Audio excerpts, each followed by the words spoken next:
적당히 훈련을 받으면, 적당히 훈련을 받고 그 어떤 논술을 구성할 수 있는 그런 능력을 갖추게 되면 어, 이거는 한 과목 공짜입니다.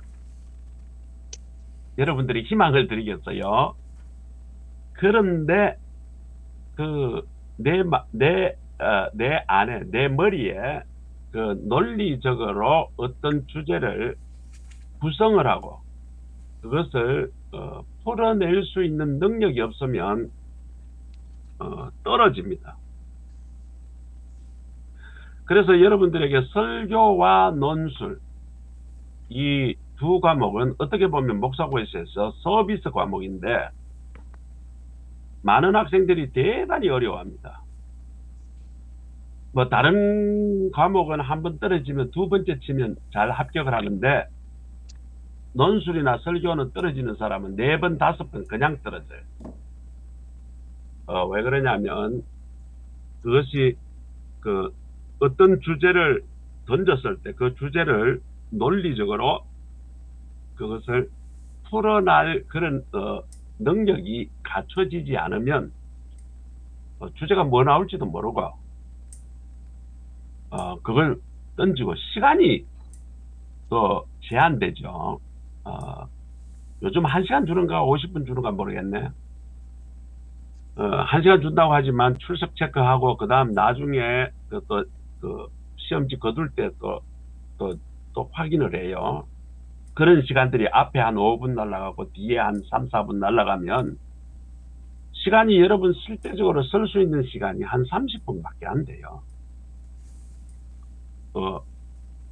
이 주제를 갑자기 주면 그것도 생각을 해야 되고 어떻게 구성을 할 건가 한 5분 정도 더 생각할 시간도 필요하고 그다음 맨 마지막에는 혹시 내가 말을 잘못 썼거나 문맥이 이상하면 수정할 시간이 또 한 10분 정도가 필요해요. 10분을 부족하고 한 15분 정도 필요하고 그러니까 그런 걸 다 빼고 나면 실제 글을 쓸 수 있는 시간이 30분밖에 안 돼요. 그러니까 어떤 주제를 팍 던져주면 그걸 30분 안에 논리적으로 그걸 전개해 나갈 수 있는 능력이 여러분들에게 갖춰져야 합니다. 근데 목사고시에서는 왜 이것을 시험을 치고 우리 교단 목사에게 그런 능력을 갖추게 하는가? 여러분 목회에 도움되라고 이 시험을 합니다. 이 시험 치릅니다. 다시 말하면 성도들하고 상담을 하거나 성도들로부터 어떤 주제를 질문을 받았을 때 여러분들이 짧은 대화 가운데서 여러분들이 그걸 논리적으로 그 주제에 관해서 여러분들이 어떤 목사로서 혹은 우리 교단의 어떤 교리에 합당하게 거기에 대해서 답을 짧은 시간 안에 만들고 대답을 해줄 수 있는 능력이 필요해요. 또 좀 큰 교회 같으면 담임 목사가 글을 많이 써야 돼요. 아이고 우리 여전도에서 뭐 하는데 목사님 한 A4 한 페이지 정도 좀 글을 써주세요. 또 무슨 부서에서 주일학교 요번에 훈련하는데 목사님 거기에 글을 이런 것들이 좀 큰 교회는 또 많이 요구가 돼요. 자, 그때 필요한 것이 뭔가? 그 상황이나 어떤 문제가 주어졌을 때에 짧은 시간 안에 그거를 해낼 수 있는 능력이 필요하기 때문에 그래요. 그렇기 때문에 이때 이번 목사고시 사실은 신대원 안 가르치니까 목사고시라 생각하지 마시고 여러분 목회 현장에 갔을 때 반드시 이것이 여러분들에게 필요한 기술이다. 능력이다. 그렇게 생각하시고 오늘은 논술에 관해서 여러분들에게 이제 목사고시 지금부터 긴장감을 가지고 좀 공부하라고 지금 학기 중이기 때문에 심하게는 여러분들에게 과제를 주거나 스트레스를 줄 수가 없어요. 그러면 언제부터 목사고시는 본격적으로 준비하는가?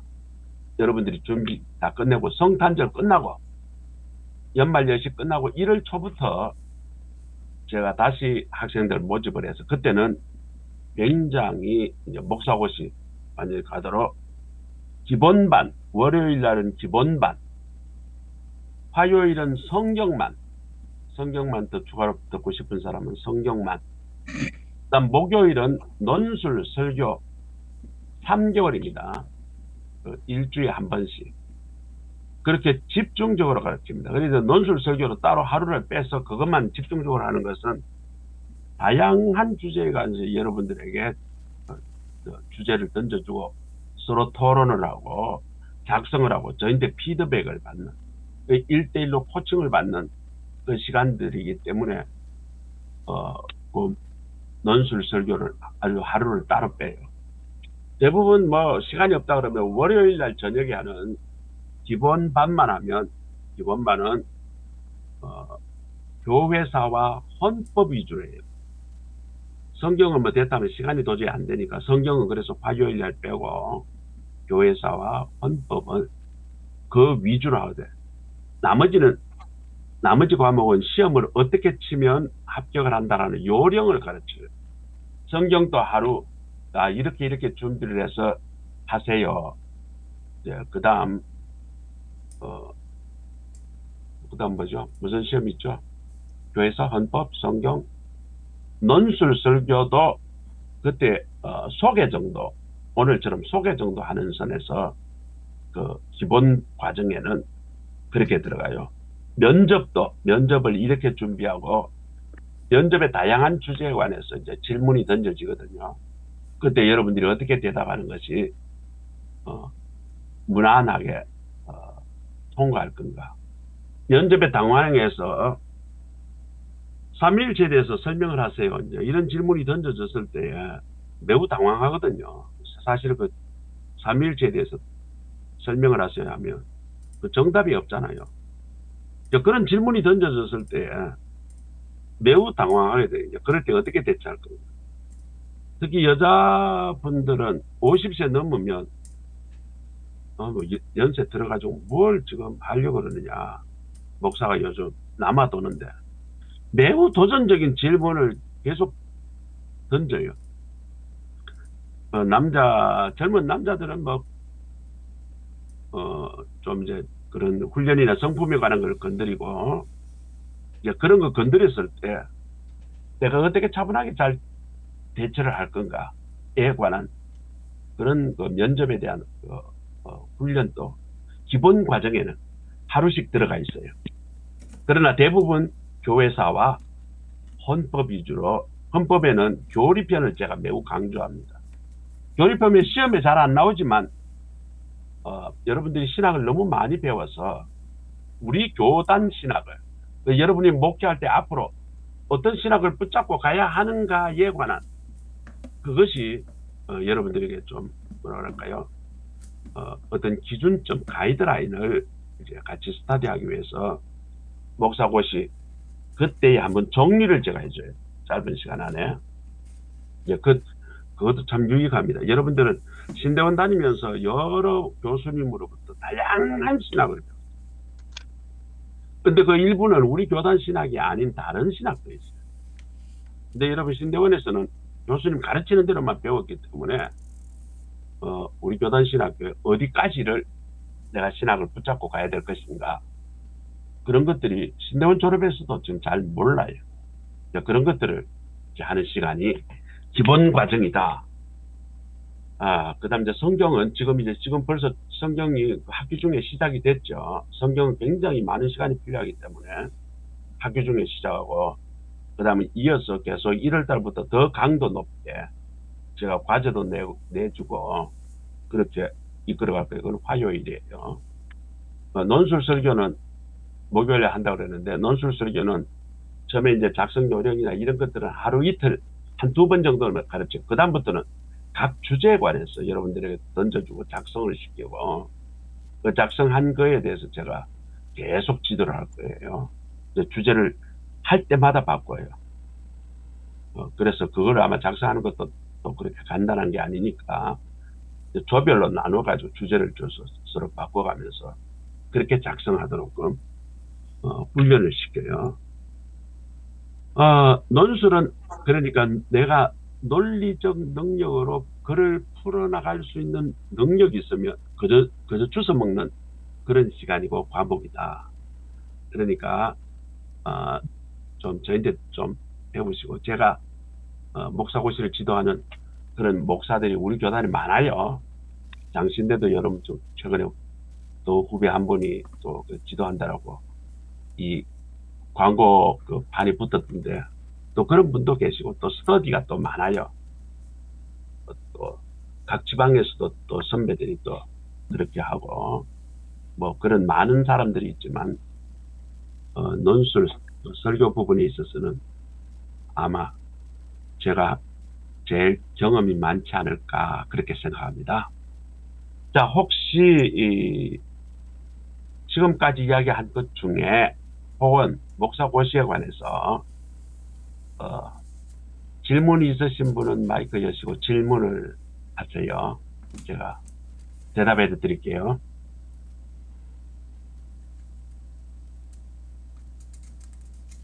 아무도 없습니까? 네. 자, 그러면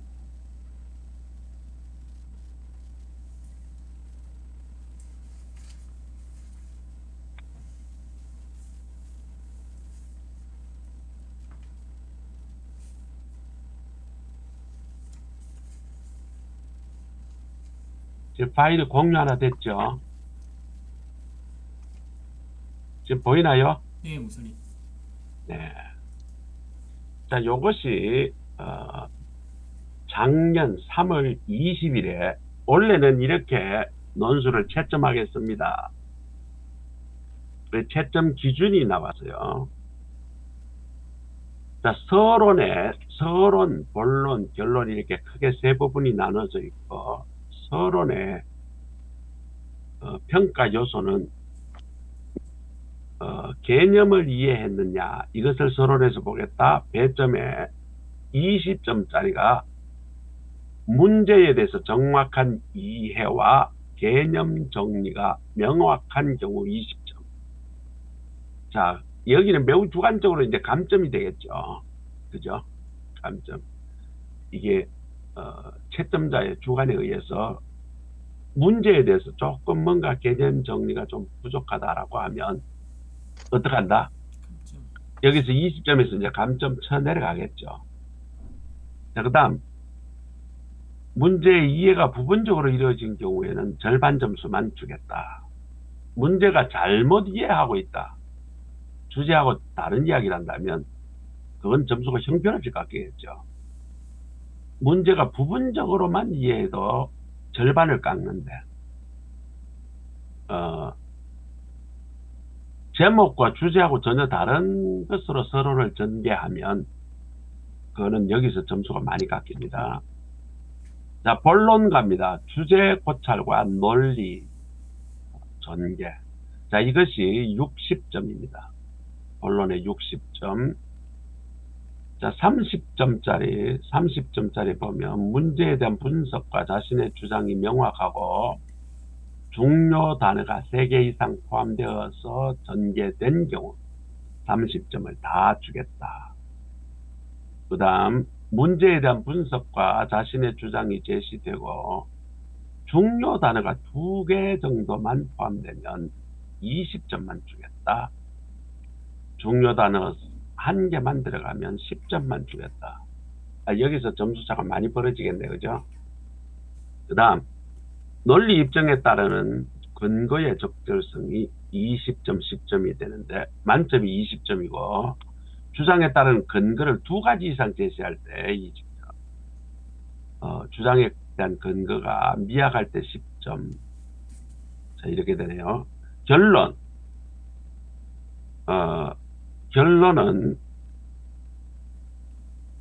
제안과 적용이 20점. 만점이 20점. 본론을 근거로 한 제안과 적용이 명확하고 창의적으로 제시되면 20점. 제안과 적용이 너무 평이하면 10점. 그럼 마지막이 이제 10점이 문법과 표현. 문법이 적법하고 어휘 사용이 적절할 경우. 그리고 글씨체가 너무 날아갈 경우. 자, 이런 것은 주관적으로 점수를 매깁니다. 자, 그래서 서론은 총 몇 점이다? 20점이에요. 20점. 본론은 50점입니다. 결론은 20점이고 그 다음에 기타 10점 이렇게 하겠다라고 작년도 심사하시는 분들은 이런 평가표를 제시를 했어요. 근데 이게 절대적인가? 원래는 어떻게 바뀔지 몰라요. 왜냐하면 고시위원들이 해마다 바뀝니다. 그렇기 때문에 이 채점 기준이 작년 기준이니까 작년도 이렇게 했다. 그러면 재작년에는 이 기준이 아닐 가능성이 커요. 그러나 이것은 우리에게 매우 중요한 그런 정보를 줘요. 이런 것들이 좀 들어가면 작성하기 좋겠네. 그런 것이죠. 자, 여러분들이 여러분들이 지금 교재가 없기 때문에, 교재가 없는 사람이 절반이 넘기 때문에 교재에 있는 내용을 이제 일부분 인용을 하기 때문에 이제 인용할 때 여러분들은 교재 없으신 분은 듣기만 하시거나 그냥 필기만 하세요. 교재에 있는 분은 699쪽 교재를 찾으시고 일반적으로 논술 작성을 할 때 어떤 작성을 해야 되는가, 이런 것들은 좀 전체적으로 고려를 해라, 그런 뜻입니다.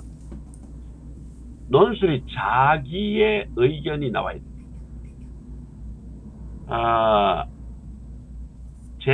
작년이 아니고 재작년입니다. 재작년에 한꺼번에 20명, 40명이 한꺼번에 불합격이 되고 아주 총회로부터 이제 불려가서 그런 문제가 된 사건이 있었는데, 뭐냐면 어떤 주제를 가지고 스터디에서 그걸 이제 같이 공부를 하면서 그 내용이, 스터디가 20명이면 20명의 내용이 거의 대동소이에요. 그래서 그것을 심사위원들이 채점을 하다가 발견을 하고 그 내용이 비슷한 시험지를 다 긁어 모았어요. 그래서 20명 그룹, 40명 그룹 뭐 이렇게 해서 그 사람 전부 다 0점 처리를 해서 다 불합격시켰어요. 그러니까 그룹 토의를 해가지고 무엇을 만들어서 그걸 내용을 공유를 하게 되면 모두가 피해자가 된다. 그것이 한 4, 5년마다 한 번씩 그렇게 뻥뻥 터지거든요. 스터디를 학생들끼리 스터디 하다가 좀 자기네들끼리 이야기하고 좀 괜찮은 내용이 있으면 그 내용에 준거에서 이렇게 좀 나쁜 말로 하면 베낀다. 그러면 다 피해자 됩니다. 조심하시기 바랍니다. 그래서 자기의 생각과 자기의 논리를 개발하도록 그럼 제가 계속 지도할 거예요. 저 따라오면 저절로 그렇게 내 말로 표현하게 되어집니다. 중요한 게 창의성. 남에게 베끼지를 마라. 그러면 거기에 같이 비슷하게 쓴 사람들은 다 불합격된다. 그 다음에 사고의 연속성은 무슨 말이냐면 서론 처음부터 결론 끝까지 큰 하나의 주제가 서론과 결론과 본론에서 그것이 전부 다 그 주제가 일맥상통해야 된다. 일관성이 있어야 된다. 이것은 제가 매우 강조합니다. 특히 본론에서 이 내용을 전개할 때에 어떻게 일관성을 유지할 것인가에 대한 훈련을 많이 시켜드릴 거예요. 제가 가르치는 대로 오면 그 일관성에서 벗어날 수가 없어요. 그냥 문제에 맞춰서 대안을 쓰고 그 대안에 맞춰서 결론을 쓰도록 자꾸 훈련을 시키니까. 이현애 전도사님 들어오셨네. 자, 사고의 연속성 매우 중요합니다. 창의성, 그러니까 베끼지 마라. 자기의 것을 써야 된다. 두 번째, 사고의 연속성은 앞에 서론했던 이야기와 본론에 했던 이야기와 결론에 했던 내용이 그 포인트가 방향이 다르면 감점을 크게 먹습니다. 불합격된다 그 말이죠. 그 다음에 표현에 관한 문제는 문장이 간단해야 됩니다. 문장이 최대 2줄을 넘어서면 안 돼요. 한 문장이. 그러니까 문장이 길게 된 것보다 그것을 토막을 쳐서 뭐 한 줄 단위라 혹은 한 줄 반 정도, 뭐 2줄까지는 괜찮아요.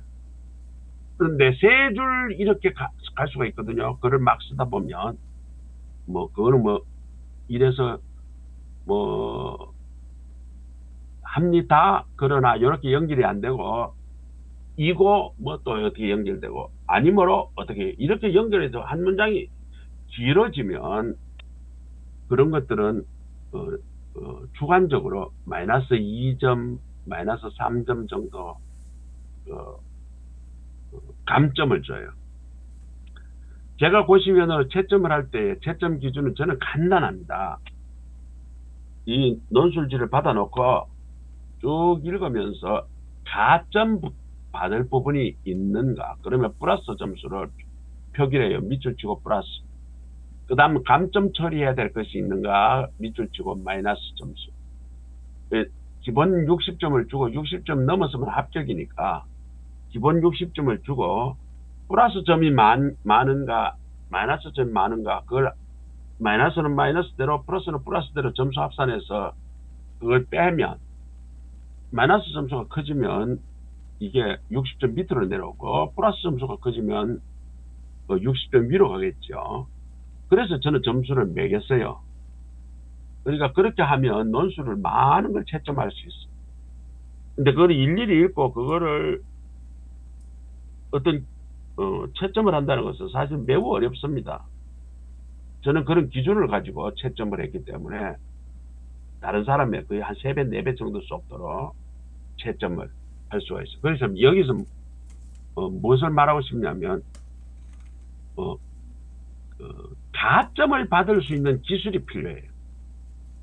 그 다음에 감점이 될 수 있는 것들은 피해야 해요. 근데 뭐가 감점이 되는 줄을 그걸 이제 배우면서 훈련받으면서 그걸 이제 여러분들이 그걸 알아야 돼요. 여러분들이 내가 강의를 할 때 이런 거는 감점됩니다. 이렇게 쓰면 안 됩니다. 라고 하잖아요. 그런데 여러분들이 글을 쓰게 되면 그런 것들이 그런 좀 잘못된 습관이 있는 사람들은 제가 강의를 해도 고쳐지질 않아요. 써놓고 피드백 받고 그런 과정에서 그것들이 조금씩 이제 개선이 되고 한 4번 정도 지적받으면 5번째쯤 되니까 고쳐지더라고. 제 경험적으로요. 감점 처리되는 것들을 줄여야 됩니다. 그리고 이제 조금 문장이 좀 약간 특이하다 싶으면 가점을 주니까 가점 챙겨받을 것을 좀 챙겨놓고 감점될 그것을 하지 않도록 훈련을 받으면 논술은 쉽게 합격할 수 있습니다. 자, 그 다음 논술에서는 문장을 객관적으로 써야 됩니다. 다시 말하면 나는, 저는 이런 표현을 쓰면 안 됩니다. 논술에서 표현에는 내 자신의 주장을 이야기하고 싶을 때에도 나는 이렇게 생각합니다 라고 표현하면 안 된다. 논술에서는 나 대신 본 논자는, 본 필자는 그렇게 나도 객관화시켜야 돼. 그렇게 해야 되고, 논술은 입니다, 합니다로 표현하면 안 됩니다. 논술은 내보다 나이 적은 사람도 볼 수도 있고 내보다 나이 많은 사람도 볼 수도 있으니까 이다, 아니다로 문장이 끝이 나요. 그러니까 논술 쓰다가 이제 이런 것도 훈련을 안 받으면 입니다, 이다 이런 게 혼재가 되거든요. 그런 것도 또 감점 처리가 됩니다. 그러니까 논술의 문장 끝부분은 이다 아니다로 끝나도록 훈련이 돼야 되죠. 그러니까 객관적으로 글을 써라. 두 가지 조심하면 됩니다. 주어에 나, 우리라는 표현은 쓰지 말고 본 필자는 혹은 본 논자는 이 논수를 쓰니까 논자가 되죠. 그렇게 주어를 바꿔 쓰고 그 다음에 마지막에 문장에 끝나는 것은 이다 아니다로 끝을 내면 객관적 표현 안되는 크게 걸리지 않아요. 그 다음 문장이 전체적으로 너무 부정적이고 비판적으로 쓰면 점수 따기가 조금 어려워요. 그러니까 가능하면 문장을 긍정적인 표현을 써서 그렇게 하도록 그렇게 훈련을 해야 됩니다. 그런데 뭐 쓰다 보면 대부분 비판적인 이야기가 많이 나올 수밖에 없어요. 여러분들에게 논술을 쓰라는 말은 무슨 말이에요? 이 주제에 관해서 이제 우리 교단 목사로서 고민을 좀 해봐라 그런 내용이죠. 왜 고민을 해라는 말입니까? 정민혁 전도사님 마이크 한번 열어보실까요? 예. 총회가 우리 정민혁 전도사님에게 이제 목사가 될 건데 어떤 주제에 대해서 그 의견을 표현하고 왜 그렇게 그 총회가 요구를 할까요? 우리는 평생 하나님 말씀을 전해야 되는 사람이기 때문에 그 하나님 말씀을 논리적으로 그리고 또 설득력 있게 전하려면 그것을 이제 표현할 수 있는 기본적인 소양을 봐야 되기 때문에 그걸 요구한다고 생각합니다. 굉장히 깊은 이야기네. 자, 왜 동성애라는 주제랍니다. 동성애에 대해서 논하세요. 왜 동성애를 우리 강미경 전도사님 들어오셨나요? 네. 강미경 전도사님 왜 동성애를 우리 강미경 목사님에게 그걸 한번 의견을 피력해보라 할까요? 일단은 삶의 현장에서 우리가 만나야 하는 사람들 중에 그러한 사람들이 있을 수도 있고 누군가 우리에게 물을 수도 있고 해서 그 네. 정확한 것을 알려줘야 하기 때문에 논리적으로 제가 가지고 있어야 되기 때문에 가 아닐까 생각합니다. 좋아요. 우리 진숙 전도사님 들어오셨나요? 김진숙? 네, 목사님. 지금 우리 주일학교가 무너져요. 그죠? 주일학교가 네. 지금 우리 교단에서 지금 한 70%가 교회에서 주일학교가 없어졌어요. 우리 교단 교회 중에 30% 안 되는 교회가 주일학교 운영을 해요. 자, 우리 교단에서 담임 목사가 돼서 주일학교에 대해서 어떻게 생각합니까? 라고 왜 질문을 할까요? 총회가. 네, 반드시 주일학교는 존재해야 되니까. 그래서 그 중요성을 강조하고 또 우리가 그런 부분들의 중심을 잡기 위해서 질문을 할 것 같습니다. 자, 여러분들 한 여러 사람들이 각학교에 여러 사람들에게 내가 답을 했는데 여러분들이 지금 있는 것들이 너무 추상적이고 좀 애매해요. 이렇게 하면 논술 작성하기가 첫 단계부터 매우 어렵게 갈 가능성이 있어요. 자, 팁을 하나 드릴게요. 요건 매우 중요한 이야기입니다. 총회가 이거를 제목을 줬다는 건 뭐예요? 지금 그게 안 된다는 거예요.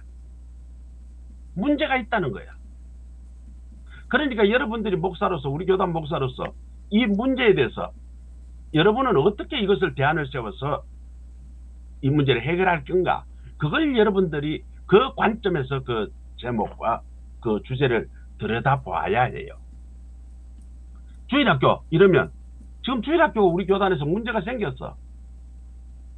그러면 내가 담임 목사로 우리 교회에 지금 현재 담임 목사가 됐을 때 이 주일학교 문제를 어떻게 해결할 건가? 동성애.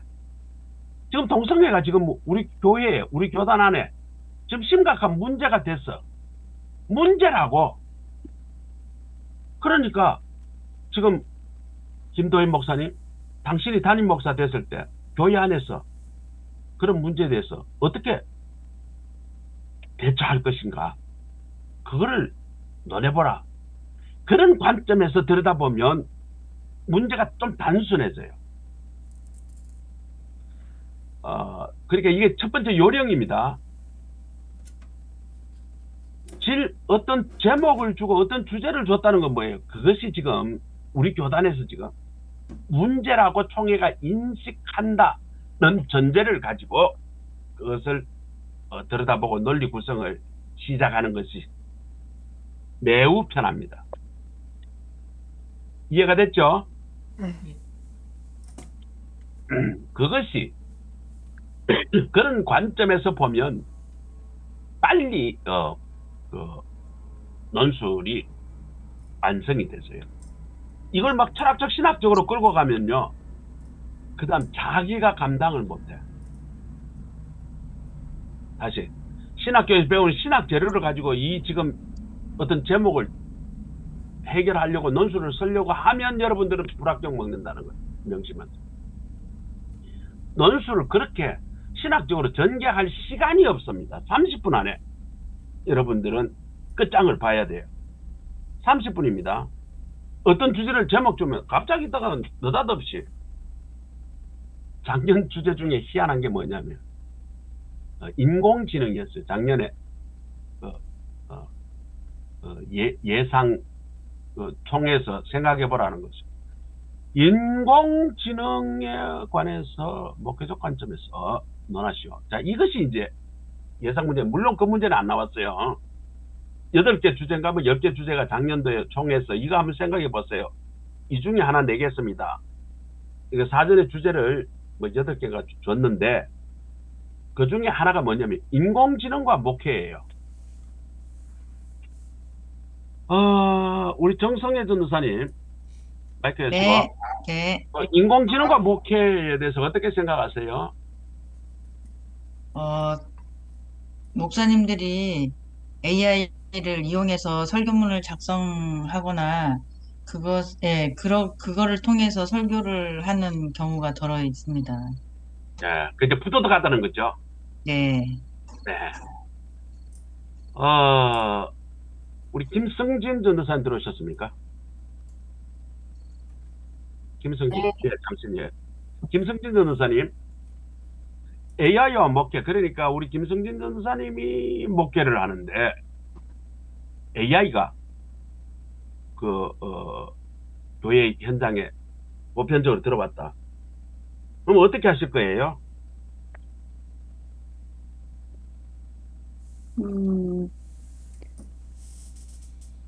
예요. 난감하죠. 여러분들에게 지금 그걸 긴 이야기를 하라는 게 아니고, 자, 이런 식으로 질문이 여러분에게 떨어지면 여러분들은 어떻게 그걸 대처해야 할 것인가? 지금 이제 이것을 가르치려고 지금 던진 거예요. 그것뿐만 아닙니다. 아주 대답하기 곤란한 것이 이제 동성애 문제도 그렇고, 이혼 문제, 교회 안에서 이혼 문제, 이런 복잡한 여러 가지 주제. 자, 그런 것들이, 그 다음에 세대 간 갈등, 청년 세대와 장년 세대, 그 갈등을 교회 안에 지금 상존하거든. 자, 그 세대 간 갈등과 목회적 관점에서 논하시오. 자, 이렇게 질문이 던져지면 여러분들은 어떻게 생각해야 된다? 지금 현재 우리 담임 목사가 누가 됐든 간에 내가 담임하는 교회에 그 문제 때문에 그것이 문제로 지금 부각이 됐구나. 그러니까 내가 담임 목사로 이것을 어떤 식으로든지 해결을 하도록, 어떻게 해결하도록 할 거냐, 이것을 총회가 나에게 요구하는구나. 그런 관점에서 그 문제를 들여다보고 솔루션을 찾으면 글을 써내려가는데 매우 시간이 단축된다는 거예요. 이해가 되시죠? 안 되나? 우리 김화랑 전도사님 마이크 여시고요. 지금 이해가 됐습니까? 제가 하는 게? 네네. 네. 우리 김화랑 목사님이 됐을 때, 담임 목사로 됐을 때, 어떤 주제가 됐을 때 그게 교회에 지금 문제가 되고 있는데 담임 목사로서 그거를 어떻게 목회적 관점 혹은 교회적 차원에서 이 문제를 대안을 세우고 해결할 것인가, 그 관점에서 들여다보라는 거죠. 그러니까 제목 안에 문제가 있다는 거예요. 자, 모두가 다 알아들었죠? 알아들으시면 요 표시 해주세요. 알아들었으면 요 표시. 예. 여러분, 제목이 주어진다는 것은 무엇인가? 여러분 교회와 여러분 목회에 그 주제에 관해서 문제가 생겼다라고 전제를 하는 거예요. 자, 그러면 담임 목사로서는 그 문제에 대해서 어떻게 해야 된다? 목회적으로 또 교회적으로 어떻게 대처를 하고 해결할 것인가, 그것을 생각을 하면 논술은 쉽게 풀어나갈 수가 있다. 뭐 복잡하게 다른 교재 보면 다른 복잡하게 막 설명을 해놨는데 그거 참고해가지고 그거 훈련하지 마세요. 여러분들 사고가 매우 혼란스럽습니다. 그렇게 되면. 아닙니다. 간단합니다. 논술은 문제가 있어. 나는 그러면 이것을 목회적으로, 내가 목사로서 목회적으로 어떻게 해나갈, 그 다음에 우리 교회 차원에서 이걸 어떻게 대처하고 해결할 것인가, 그 관점에서 해결책을 제시를 하면 30분이라는 짧은 시간 안에 훌륭한 논술을 만들 수가 있어요. 그러니까 오늘은 기본적인 게 뭔가, 그까지 문제가 있다라는 전제를 어떻게 생각할 거냐, 그 다음 목회적으로 교회적으로 어떻게 대안을 세워서 한번 해볼 것인가. 지금 이제 한 8시쯤 되면 이제 9시까지 1시간 동안 주로 이제 그 부분에 관해서 이제 강의가 있을 거예요.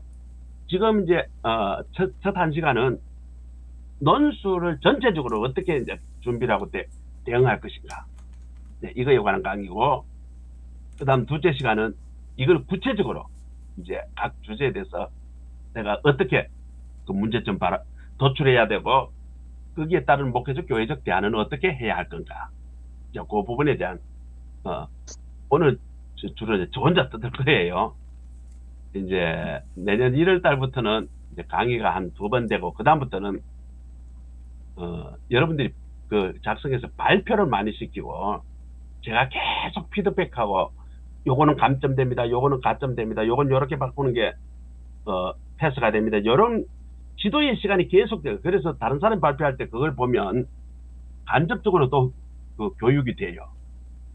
그런 과정들이 1월 달부터는 계속될 것이다. 그 다음 내용을 썼을 때에 비슷한 내용의 표현은 비슷한 문장으로 썼어야 돼요. 그 문장이 어떤 문장이 있는데 앞에 문장하고 또 다른 문체로 문장을 쓰면 읽는 사람이 조금 혼란이 오고 좀 짜증스러울 수 있어요. 그러면 마이너스 1점 정도 가점이 됩니다. 그러니까 이 문체도 표현 문체도 좀 비슷하게 그렇게 가는 게 좋죠.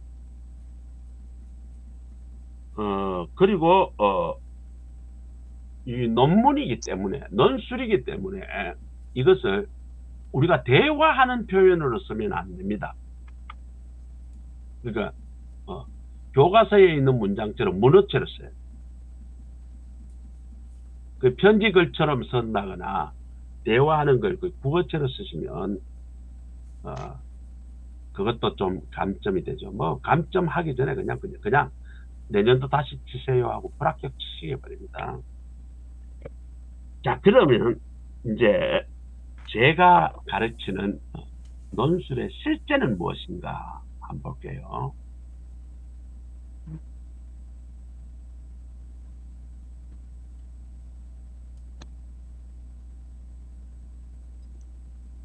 자, 공유가 된 거 보이나요? 자, 이 내용은 교재 701쪽, 702쪽, 702쪽에 교재에서 설명이 되어 있습니다. 교재가 없는 분은 요 공유된 파일을 보시고 한번 보세요. 자, 논술을 처음에 이제 작성하라고 딱 하게 되면 처음에 들어가게 되면 제목을 던져줘요.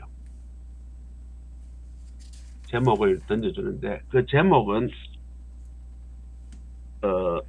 697쪽, 698쪽 2000년부터 지금까지 총회가 논술 제목, 작성하라는 논술 제목을 2000년부터 2023년도까지 제가 다 적어놨어요.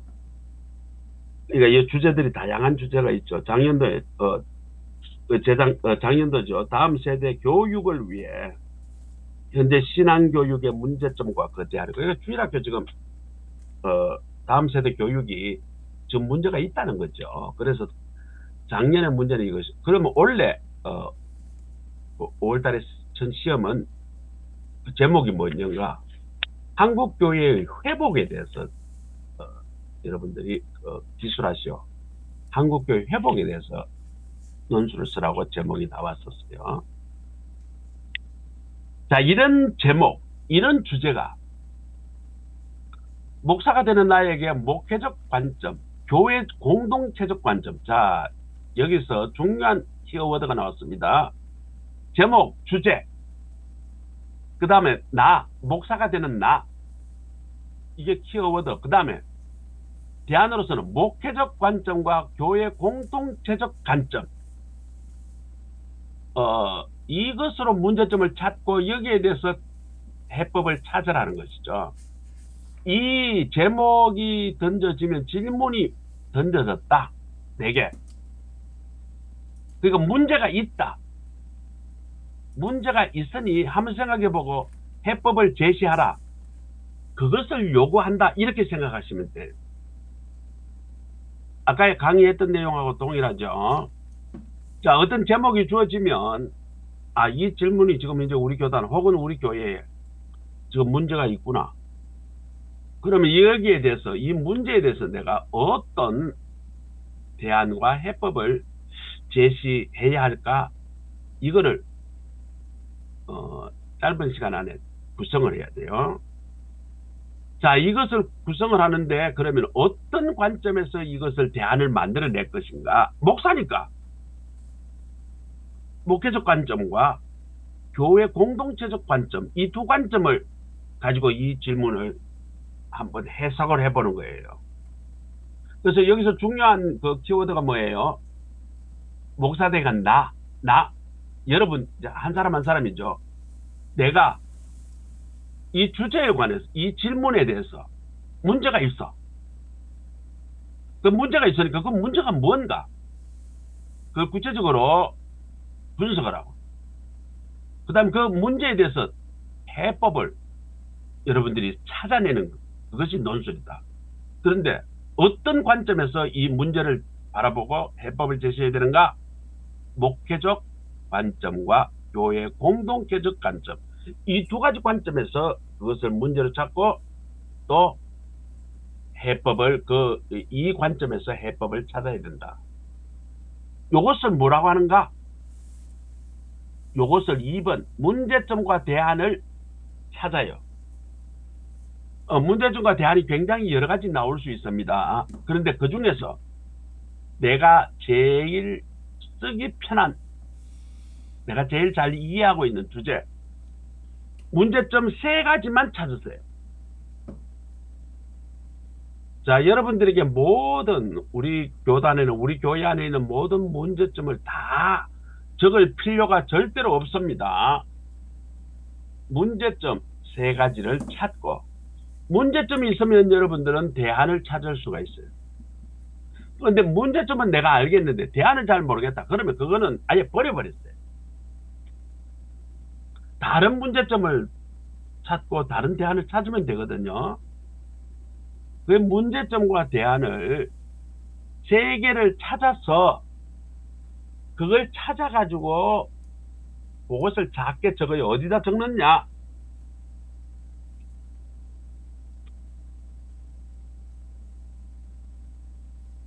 자, 여러분 논술 양식 A3를 다 프린트 했습니까?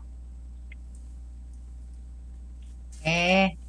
자, 프린트 했습니까? 자, 논술. 자, 이게 여러분들에게 시험지입니다. 여러분들, 대한예수교 장로회, 그 다음에 논술 목사고시 이렇게 돼 있고, 수험번호 적고, 이름을 적도록 이렇게 돼 있어요. 요거는 뭐 조금 다를 수도 있는데. 자, 요거를 하는데, 요 수험번호 이름 밑에다가 여기다가 구멍을 뚫어서 철을 합니다. 묶어버립니다. 그래서, 시험관은 이 밑에 내용만 볼 수 있어요. 내용만 볼 수 있고, 요걸 처리해서 묶어버리기 때문에 누구 건지 잘 몰라요. 자, 그런데 보세요. 요 헤드라인, 내 이름 적는 데까지 요걸 앞으로 요렇게 넘기면 뒤에는 공란이 있어요. 공란이.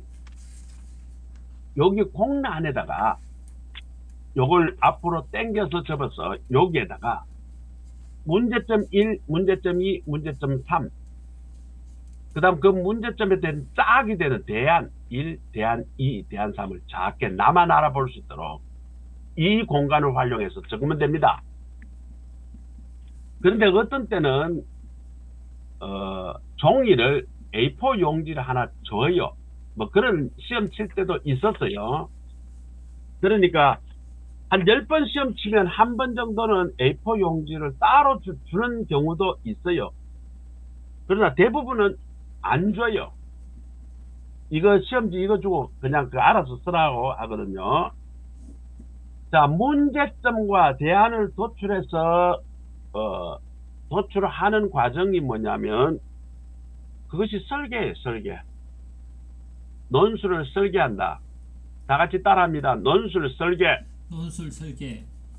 설계. 논술 설계. 논술 설계. 논술 설계. 자, 논술 설계는 어떤 주제에 관해, 어떤 제목에 관해서 목회적 혹은 교회 공동체적 관점에서 문제점과 대안을 찾아내는 것을 논술의 설계라 한다. 자, 이거는 제가 만든 용어이기 때문에 다른 데는 안 나와요. 논술 설계라는 것은 우리 목사고시에서 제가 만든 용어예요. 그래서 논술 설계할 때 세 가지, 굉장히 많은 문제점 중에 내가 제일 쓰기 편한 세 가지만 골라서 써라. 문제점과 짝이 되는 대안을 찾아서 적고, 그것을 이 시험지 요것을 앞으로 접어서 뒷면에다가 이 설계한 내용을 적어라. 자, 요게 1단계예요. 1단계. 자, 그 다음 서론. 서론은 아까 보면 뭐 여러 가지 이런 내용이 있어야 된다는데, 자, 그대로 다 적기가 그 내용이 좀 추상적이라서 적기 어렵습니다. 자, 그러면 서론에 들어가야 될 내용이 무슨 내용이 들어가야 되는가? 서론은 한 7줄에서 10줄 사이를 쓰면 됩니다. 혹은 뭐 10줄까지 쓰기 너무 어렵다면 한 7, 8줄 그 정도 쓰면 돼요. 자, 서론이 한 7, 8줄 전부 다 8줄로 그냥 고정을 시킵시다. 강의하기 편하게. 자, 이 서론에서는 무슨 내용이 나오냐면 제목에 관해서 우리 교단에서 이 제목과 이 주제에 관해서 어떤 큰 문제가 있는가, 이 제목이 나오게 된 배경을 4줄 정도 적습니다. 제목과 관련된 큰 문제점, 이런 문제가 있으니까 논술을 써보라고 하는구나. 그래서 나는 이것이 이런 문제가 있다, 그것을 전제하고 나는 글을 쓰겠다, 그것을 서론에다가 이야기를 하는 거예요.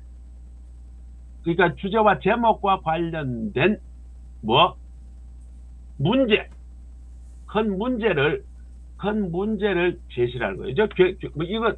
이 문제 때문에 목회가 지금 매우 힘들어지고 있다, 이게 문제죠. 자, 이것 때문에 교회가 굉장히 어렵다, 이것도 문제죠. 그러니까 나는 이것에 대해서 대안을 아래와 같이 제시하겠다. 이 서론은 그 내용이 나오는 거예요. 그 서론에서는 제일 중요한 게 뭐냐면 이 전체의 그런 내용은 무엇을 위해서 쓰고, 그 다음에 그 전체 내용은 대충 이런 글이 될 것이라는 소개글이에요. 소개글은 크게 3가지 요소가 들어가야 됩니다. 3가지 요소. 서론에 첫 번째, 주제와 관련된 배경, 그러니까 이 배경이라고 하지만 사실은 문제점입니다. 왜 이 글을 써야 하는지 대한 문제점.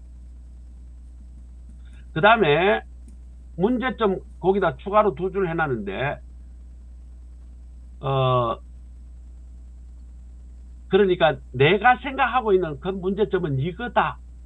구체적인 문제점이 아니라 포괄적인 문제점을 제시를 하고, 그 다음에 마지막에는 오늘 아래쪽에 본문에는 대충 이런 방향으로 내가 해법을 제시하겠다. 이 내용이 서론에 들어가면 됩니다.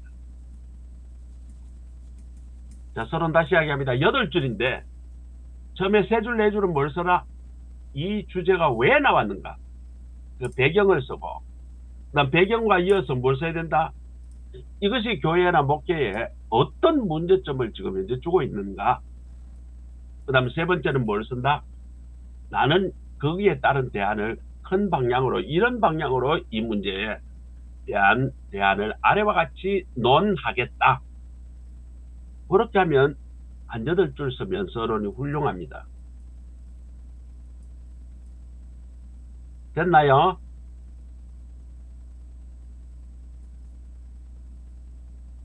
자, 그 다음 본론입니다. 본론에는 3가지로 구성이 됩니다. 본론. 자, 현황은 현재의 상황을 줄임말입니다. 현황은 현재의 상황. 좀 701쪽 본론 거기에 현황, 거기에 지금 강의를 하고 있어요. 현황이 현재의 상황인데 8줄 정도를 썼어요. 7줄에서 요것도 10줄이에요. 7줄에서 10줄. 대체적으로 서론, 현황, 문제점, 대안, 결론, 이 블락들이 대체적으로 7줄에서 10줄 사이에 하는데 대충 한 8줄 전후로 해서 플러스 마이너스 1줄 정도 하는 게 좋아요. 왜냐하면 10줄 이렇게 쓰면 시간 부족이 될 가능성이 있어요. 제가 여러 사람들 지도해 보니까 한 8줄 정도 쓰면 시간 안에 다 쓰는데 문제가 없어요. 근데 내용이 너무 방대해가지고 한 10줄 넘어가잖아요. 그 다음부터는 시간이 쫓겨요. 한번 피드백 해보고 오탈자 수정할 시간도 부족해요. 자, 현황입니다. 현황에 대해서는 교회의 현재의 상황과 이 상황이 계속되었을 때에 미래의 교회의 부정적인 모습에 대해서 쓰는 거예요. 자, 그러면 현재의 상황이 어떤가? 아까 지금 현재 상황이 어떤 전제로 이것을 바라보라 그랬죠? 문제가 있다는 상황이에요. 어떤 제목이 됐든지 상황은 어때요? 지금 그 상황이 어렵기 때문에 이걸 논술을 써라 하는 거예요. 자, 관점을 아주 단순하게 생각하세요. 여기에 상황에 말이죠. 이 현황 작성하기가 이게 좀 아주 또 애매해요. 현황을 뭘 적지? 뭐 통계를 제시해야 되나? 아닙니다. 간단합니다. 이 주제에 관해서 교회가 지금 현재 얼마나 어렵나? 그걸 적는 거예요. 그래서 이에 앞서서 이 상황을 생기게 된 배경을 기록하고 한국교회가 이 주제를 모범적으로 잘 해낸 시기. 자, 언제예요? 우리 한국교회가 잘했던 시기. 초기 기독교. 선교사들이 들어와서 일제시대 초기까지. 그러니까 1920년대까지 한국교회는 정말 모범적인 교회였어요. 영혼 구원과 전도와 이런 것들도 목숨을 다해서 했고, 어렵지만은 정말 교회를 살리고 섬기기 위해서 모든 사람이 다 희생하고 헌신하고, 교회를 살리기 위해서 수많은 순교자가 나온 시기가 이 시기예요. 또 그뿐만 아니라 교회가 이 사회의 리더자가 되고 우리 국가에 대해서 희망과 소망을 준 그 단체가 어디냐? 교회였어요. 그러니까 조선말 1885년 언더우드 선교사가 우리 나라에 들어와서 한 1900년부터 이제 교회가 급속히 이제 번창하게 되는데, 그 1910년도 우리 한일합방이 일어나죠. 한일합방이 일어나도 교회는 계속 번창이 됩니다. 한일합방이 되고 난 뒤에 우리 조선을, 우리 대한민국을 독립하자라고 한 그 단체와 그건 어디냐? 양반들이 아니었어요. 다른 종교가 아니었어요. 다른 어떤 기관도 아니었어요. 교회가 일제에 항거하고 교회가 독립운동을 주도를 했었어요. 그러니까 모든 우리 한반도에 있는 모든 백성들이 무엇을 바라봤다? 교회를 바라봤단 말이죠. 그때는 교회가 너무 정말 성경에 나오는 그 모습의 교회, 십자가를 지고 또 부활의 소망도 가지고 삶으로 그것을 다 보여줬다. 그런데 그 시대와 오늘에 비교하면 어때요? 오늘은 완전히 교회가 타락했다. 그래서 오늘날 교회가 지금 있는 이 주제에 관련해서 그 문제점을, 현황에 대한 지금 이 부정적인 그 모습을, 그걸 기술하는 거예요. 현재 어떠나 교회가 이 주제에 관해서 교회가 지금 매우 잘못하고 있다. 지금 매우 지금 평가가 부정적이다. 어떤 주제가 됐든지 간에. 주일학교. 지금 주일학교, 예전에는 주일학교가 대단히 우리 번성했고 성경의 말씀대로 그대로 했고 우리 민족에게 희망이 교회의 주일학교였다. 전국에 학교가 하나도 없을 때에 우리 아이들을 가르치고 청소년을 가르친 데가 어디냐? 교회밖에 없어. 그때 학교 있어봐야 얼마 없었어요. 일제가 향교고 뭐 모든 걸 교육기관 다 없애버렸기 때문에 교회가 없었어. 근데 일제가 3.1 운동 일어나고 난 이후에 그때부터 이래가지고는 안 되겠구나. 그래서 그때부터 이제 문화 정책을 피면서 학교가 만들어지기 시작하죠. 그러니까 1920년대까지는 우리 민족을 교육시킨 기관과 단체는 교회밖에 없었어요. 나머지는 있어봐야 미미한 학교. 그것도 대부분 기독교 학교예요. 교회가 큰 학교, 오산학교니 경신학교니 뭐 이런 학교들, 우리가 이제 나중에 이제 교회사를 배우게 되면 그때 있는 학교 전부 다 교회가 다 만들었어요.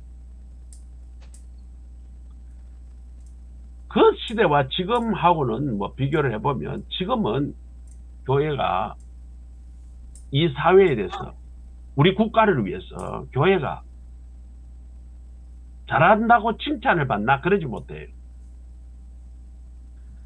지금 교회가 사회로부터 교회가 너무 타락했다. 교회가 세상보다 더 쉽게 이야기하면 불법이 너무 자행됐다. 그런 비난을 하고 있어. 또 지금 이단이 너무 지금 활기를 치니까 세상은 이단하고 뭐 이걸 구별하지 않아요. 그냥 이단도 기독교라고 보는 거예요. 신천지도 기독교고 JMS도 기독교고 하나님의 교회도 교회고 뭐 다 그렇게 보는 거예요. 우리는 2단 3단이라고 하지만 세상이나 젊은이들이 봤을 때는 다 같은 교회로 보는 거예요. 조금 뭐 다를 뿐이지. 자, 이런 것들이 어떤가? 이 교회의 상황을 매우 부정적으로 보게 만든다. 그리고 실질적으로 우리 한국 교회가 지금 현재 우리 국가와 민족과 우리 백성들에게 정말 소망을 주는 그런 단체인가? 그걸 우리 스스로에게 자문해 보면 그러지 못하다는 것을 우리는 인정할 수밖에 없어요. 예전에는 교회가 가난한 사람도 없고 병자를 고쳐주고 그리고 사회의 부조리에 대해서 항거하고 못 배운 사람 모아가지고 가르치고 그러니까 온 백성들이 교회에 가야 소망이 있다, 희망이 있다, 이걸 다 인정을 했는데 요즘은 교회가 사회로부터 근심 덩어리가 되어버렸다. 교회가 그다지 매력이 있지 않다. 교회가 우리 국가를 위해서 한 게 뭐 있나? 우리 민족을 위해서 한 게 뭐 있나 지금?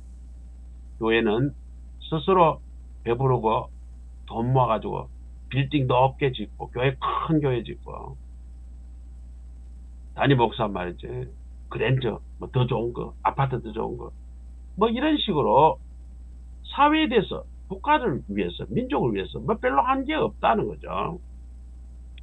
자, 이런 현황에 대해서 여기 적는 거예요. 이런 상황이 지속되면 한국 교회는 앞으로는 어떻게 될까요? 서구 교회 따라가는 거예요. 망하는 거예요. 서구 교회가 사회적으로 그렇게 빛과 소금이 안 되니까 지금 서구에는 교회가 텅텅 비었죠. 제가 핀란드에서 유학을 했는데 거기서 이제 경영학을 박사과정을 했어요. 내가 이제 기독교인이니까 여행을 하면서 많은 교회를 내가 가봤어요. 뭐 어느 도시나 뭐 몇백 년 된 교회들은 다 그 도시에 대표 교회가 있으니까 핀란드, 스웨덴, 그 다음에 에스토니아, 뭐 북부라파를 제가 여행을 많이 했어요. 가보니까 교회가 거의 10명 전후, 조금 많은 교회가 한 20명 되는데 거의 고령층 할머니, 할아버지, 뭐 할아버지는 거의 잘 안 보여요. 할머니밖에 없다. 야, 교회는 막 돌로 어마어마하게 아름답게 잘 지어놨어. 근데 주일날 예배 드리러 한번 가봤어요. 가보니까 뭐 정교회도 있고 뭐 루터교회도 있고 다양한 교회가 있는데 가보니까 예배 드리는데 열 몇 명이 예배 드리더라고. 그 목사님인지 뭐 신부님인지 모르겠지만 앞에서 예배 인도하고 이제 몇 번 참석을 했는데 한국 교회가 미래가 그렇게 되지 말라는 법이 있냐는 거죠. 지금 이렇게 부정적인 그런 모습, 뭔가 잘못된 이 모습이 계속되면, 자, 그것을 현황에 적는 거예요. 자, 서론과 현황이 자칫하면 이게 좀 헷갈릴 수 있어요. 이제 일단 강의는 이 정도 하고 넘어갈게요. 여러분 작성해보면, 현황에 작성해야 될 것을 서론에 적고, 서론에 작성해야 될 것을 현황에 작성해야 될 이것을 여러분이 글을 쓰면서 그걸 구분해줘야 돼요. 그걸 이제, 서론을 어디까지 적어야 되고, 어떤 내용으로 적어야 되고, 그 다음에 현황은 어떻게 적어야 되는지, 그거는 실제에서 할 때 1대1로, 그걸 이제 제가 이제, 지도를 해드릴 거예요. 자, 그 다음, 문제점과 대안이 요것이 이제 이 논술의 핵심이죠. 아까 맨 처음에 무엇을 하라 그랬죠? 제목을 받으면 논술을 어떻게 하라? 설계하라 그랬죠.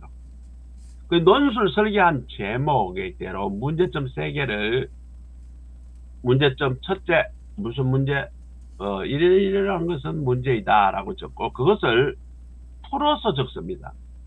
그러면 제목 포함해서 3줄 안쪽으로 적어야 돼요. 3줄 안쪽으로. 한 제목에 대해서 제목을 쓰고 그것을 풀어서 그 내용을 풀어서 조금 전개하면 3줄이 금방 넘었습니다. 그럼 두 번째도 마찬가지로 제목 적고 풀어서 3줄 안에서 세 번째도 제목을 적고 풀어서 3줄. 여러분에게 주의를 주는 것은 절대로 3줄을 넘어서도록 작성하지 마세요. 3줄만 적었어요. 여러분 적다 보면 문제점에 대해서는 여러분 적다 보면 그냥 할 말이 너무 많아. 한국교회가 지금 잘못하고 있는 게 많기 때문에 어마어마한 그런 여러분들이 또 글 쓰기 또 잘 쓰는 분은 순식간에 4줄, 5줄 막 이렇게 써요. 이게 그래 써집니다. 실제 해보면. 자, 그렇게 첫째, 둘째, 셋째에서 각 그 주제 문제점에 관해서 4줄 넘었으면 아차, 성목사 그렇게 강조했는데 시간 부족에 걸리게 될 수도 있다라는 그걸 여러분 스스로 깨달아야 돼요. 여러분들이 스스로가 시간 관리를 해야 되는 거죠. 시간 관리 때문에 3줄만 적는 거예요. 넘어서면 안 됩니다. 2줄 적어도 좋아요. 그래서 합해서 첫째, 둘째, 셋째 합쳐서 몇 줄? 8줄 플러스 마이너스 1줄 정도. 그렇게 맞추라 하는 거죠. 대안은 똑같습니다. 문제점. 문제점에 따르는 대안만 적었어요. 문제점은 한국교회가 지금 금전적으로 타락을 했다. 이게 문제점인데 대안을 한국교회가 도덕적이지 못하다. 이렇게 완전히 조금 다른 뉘앙스를 줘버리면 감 좀 크게 먹습니다. 첫 번째, 한국교회가 재정적으로 투명하지 못하다. 그러면 대안을 어떻게 해야 되는가? 한국교회는 재정적으로 투명해야만 한다. 이게 대안이에요. 문제점에 있는 그 문구가 반대되는 것이 대안입니다. 그러니까 재정적으로 문제가 있으면 그 부도덕한 거죠. 그러니까 부도덕하다고 적으면 뭐 뉘앙스는 맞는데 감점이다. 이거죠. 감점 크게 먹는다는 거예요. 아, 나는 잘 썼는데 떨어졌다. 대부분 이런 경우에 감점 크게 먹어서 떨어집니다. 그래서 요것도 실제 작성을 할 때에 그 표현 어귀나 그 문장에 대해서 지도를 받아야 해요. 어떤 사람은 글을 잘 세련되게 쓴다고 썼는 거지 요게 좀 묘하게 관점이 안 맞았을 경우에 간점이 되는 것을 제가 찾아서 줄 거예요. 자, 이것도 첫째 대안, 둘째 대안, 셋째 대안 각 3줄 범위 안에서 써라. 합해서 8줄 플러스 마이너스 1줄 정도를 적어라. 자, 그러면 현황부터 대안까지 요게 뭐다? 본론이다. 본론. 본론은 3가지. 현재의 상황을 적어라. 그리고 문제점을 3가지 적어라. 문제점에 따른 대안을 3가지 적어라. 요것이 본론입니다. 그럼 마지막 부분이 이제 결론이 되죠. 결론. 결론은 여기에서 또 감점 크게 먹을 가능성이 있는데 결론은 한국교회가 이렇게 해야 합니다. 그런 건설적인 제안이죠. 건설적인 제안을 쓸 때에 여기 지금 뭐 한국교회 이래야 한국교회가 발전할 수 있습니다. 라는 말은 이렇게 하면 안 되고 이렇게 해야 됩니다. 이렇게 하면 안 되고 이렇게 해야 됩니다. 이 여러분들 각자 말이죠. 할 말이 너무 많아요. 왜? 한국교회가 지금 대단히 문제가 많거든요. 지금 우리 총회장, 전번 총회장이 지금 사실인지 아닌지 모르겠지만 여자 권사하고 뭐 어떤 거기에 무인 그 호텔에 거기에서 같이 있는 것이 사진에 찍혀가지고 우리 총회가 그 1년 동안 숙대밭이 됐죠. 그게 사실인지 아닌지 모르겠지만 우리 교단이나 사회적으로는 교회를 매우 명예를 실추한 그런 사건이었어요. 아니 교회 목사가 어떻게 그런 부도덕하다라고 생각되는 장소에 그렇게 그 외간 여자하고 거기서 만나느냐. 자, 이런 것들이 뭐예요? 실진전은 아니지 뭐 아마 저는 저 개인적으로는 그 총회장님이 거기서 성적 부도덕한 행위를 했다라고 믿지는 전혀 않아요. 전혀 않지만 사회적으로는 이미 목사가 저지됐다라고 이제 그렇게 인정을 해버렸잖아요. 그러니까 교회 다니는 목사들 똑같다. 자, 이런 문제가 있단 말이죠. 또 교회가 재정 말이죠. 재정이 지금 문제가 많은 교회가 너무 많아요. 큰 교회이고 돈이 많을수록 이 재정 문제가 불투명한 교회가 많습니다. 그리고 교회의 재정이 하나님 사랑, 이웃 사랑을 위해서 써야 되는데, 하나님 사랑, 이웃 사랑은 쓰는 것은 조금만 쓰고, 하나님 사랑은 뭘까요? 선교, 전도, 이런 데에 써야 되죠. 이웃 사랑은 대사회에 가난한 사람, 그 다음 어려운 사람, 불우한 사람, 환자들, 교회가 돈을 그런 곳에다 써야 되는데, 한국교회 대부분이 지금 무엇에 지금 재정이 다 들어가죠? 교회 자체 운영에 재정이 다 서 있단 말이죠. 그럼 하나님 사업에 대해서 쓰는 것은, 그러니까 선교나 그런 전도나 이런 데는 뭐 조금 그 예산의 전체 작은 부분만, 그 다음에 이웃사랑, 뭐 지역에 가난한 사람, 또 해외에 어떻게 지금 전쟁에 어려운 당한 그 사람들, 그 사람들에게 이 교회의 재정을 좀 나눠주나, 그런 교회가 지금 한 번 정도 하지만 별로 없어요. 대부분 그 예산이 어디에 쓰는가? 인건비, 교회 자체의 그 시설 유지비, 그 다음에 교회 자체 행사비, 그것으로 거의 재정이 다 써야죠, 한국 교회가. 뭐 그런 문제.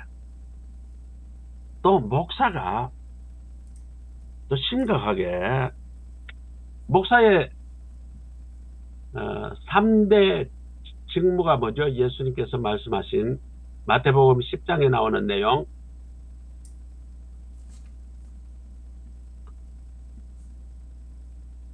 우리 강리, 가르치고,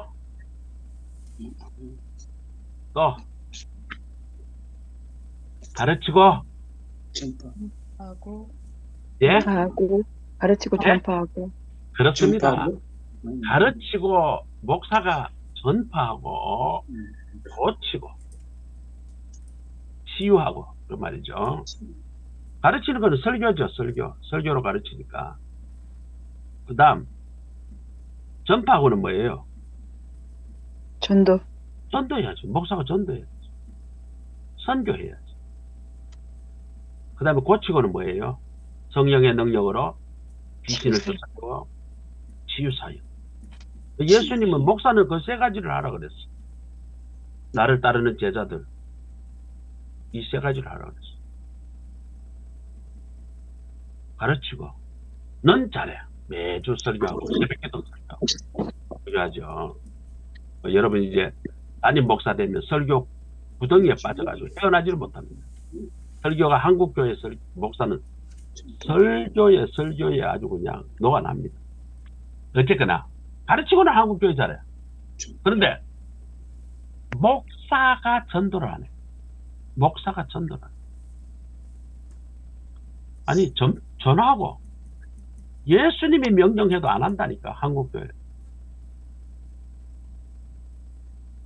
나는 제자들 중에 저에게 배운 제자들에게 반드시 내가 강조하는 게 있어요. 반드시 목사가 스스로 전도하지 않으면 교인들을 보고 전도하라고 백날 해봐야 소용없어. 목사가 전도지 들고 직접 나가서 도방전도든 축구전도든 관계전도든 뭐 아니면 섬김전도든 목사가 그렇게 전도에 전념을 해야 그 교회는 살아남고 성장할 수 있다. 저는 저 제자들에게 항상 강조하는 게 그거예요. 목사가 전도 안 하면서 설교 때는 여수같이 전도해라고 설교하는 거, 그 자체는 비양심적이다. 아니 목사님 저 예수님이 하라는 거 안 하는데 뭘 그래놓고 자기가 성도들에게 가르친다고 전도해야 합니다. 뭐 이웃에게 전할. 아니 자기도 안 하면서 뭘 해. 그 다음 세 번째로는 어려운 주제입니다. 목사가 성령의 능력으로 충만해서 환자를 고칠 수 있어요. 귀신을 쫓을 수 있어요. 목사는 설교는 잘하는데 우리 교회는 목사님 안수기도 받아야 아무 소용없다. 그런데 어떤 권사님이 아프면 차라리 그 권사님한테 안수기도 받는 게 낫다. 이런 교회가 있어요. 이런 교회가 있다니까. 목사는 성령의 은사와 능력이 전혀 없어. 그러니까 교인들이 다 알아. 아프고 문제 생기면 담임 목사 가봐야 소용없는데, 기도해봐야 소용없는데. 그런데 어떤 권사님은 은사가 있어서 예언도 해주고요. 그거 가니까요 병도 낫고요. 내가 답답한 마음 말이죠. 성령의 불로 말이죠. 시원하게 돼주고. 그러면 영적 권위가 있겠어요? 한국 교회는 그런 여러 가지 문제점이 있습니다. 그런데 그런 걸 다 결론에 쉽게 적기가 쉽습니다. 여러분들 그런 문제들을 이제 저하고 스타디하면 각종 이제 교회의 어떤 그 주제별로 여러 가지 문제점에 대해서 이제 서로 토론을 하게 되면 그런 이제 그런 것들이 내용을 많이 알게 되는데 결론을 쓸 때에 제목과 앞에 본론에서 문제점과 대안이 제시된 것으로만 결론을 썼어요. 매우 중요합니다. 문제점과 대안이 짝이 딱 되도록끔 써놓고 결론에서 다른 말 쓰면 그냥 가차없이 간점입니다. 한국교회 문제가 여기는 세 가지만 나열하지만 세 가지밖에 없겠어요. 수백 가지가 됩니다. 그러면 그 시험 채점하시는 그 우리 교단의 어른 되시는 목사님들이 그 내용을 모를까요? 다 알아요.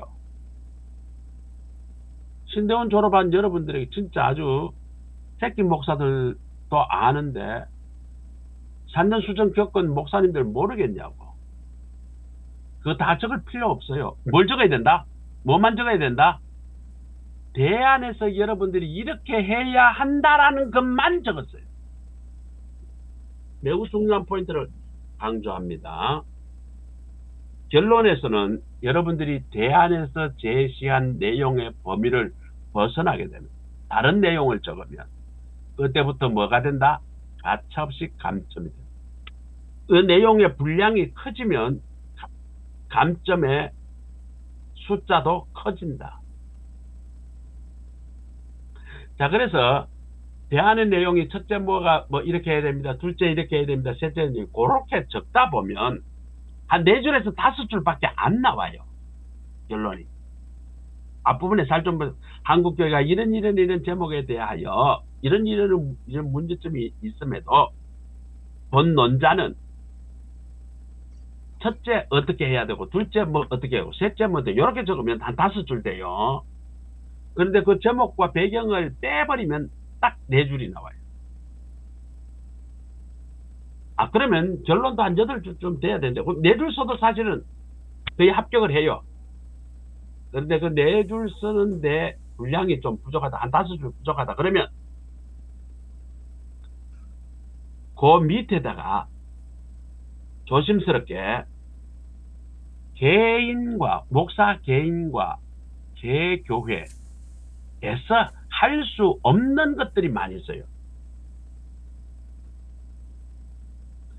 예를 들자면 목사가 자질이 부족해.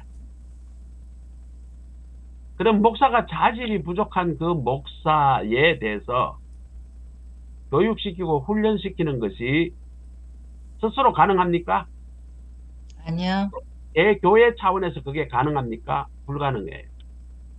자, 그러면 그걸 어떻게 해야 될까요? 그거는 총회에서 어떤 법과 제도를 만들어서 그 부분에서 지금 목회하는 그 목사들을 불러서 재교육을 시켜야 해요. 그럼 총회에서 이것이 가능하더라면 총회는 또 실행 부서가 없어요. 법만 만들고 제도만 만들지. 그럼 그 실행은 누가 해야 돼요? 노회가 해야 합니다. 노회가 총회가 만든 법과 그런 프로그램을 만들면 그것을 노회에다가 위임하고 노회별로 각 소속 목사들을 불러다가 그것을 재교육이나 훈련을 시킴으로 자질을 향상시키도록 총회에 간곡히 바란다. 이렇게 하면 한 3줄 정도 추가가 돼요. 그렇게 하고 결론을 맺으면 거의 패스입니다. 자, 이 알파 오메가가 논술 작성하는 법이 이건 이제 제가 만든 방법론인데, 이 방법론을 조금만 익히면 논술 쓰기 제일 편한 그 도구가 될 거예요. 자, 지금 이제 요까지 강의한 거에 대해서, 이 논술 작성, 알파 오메가 논술 작성법에 관해서 어느 교재 내용에 701, 702 쪽에 그 내용이 좀 더 자세하게 나와 있어요. 그걸 보시도록 하고, 자, 지금부터 한 10분 정도 여러분의 질문을 받는 시간을 할게요. 이 논술 작성하는 관해서. 마이크 여시고 누구든지 좋아요. 질문을 하실 분이나 의문이 있거나 잘 이해가 안 되는 부분이나 그것을 한번 질문을 하세요. 목사님, 제가 질문. 예. 예. 그 아까 그 AI 인공지능에 대해서 네. 아까 뭐 부정적으로 얘기하시던데, 그런데 이거 다른 면으로 보면 또 긍정적인 측면이 있잖아요. 그러면 측면을 이야. 반대적으로 네. 이제 역설적으로 이제 그거를 할 수는 없습니까? 이 아, 교회나 아주 마음에 속 드는 그 관점을 제시했습니다. 자, AI. 작년에 제가 강의한 내용이에요.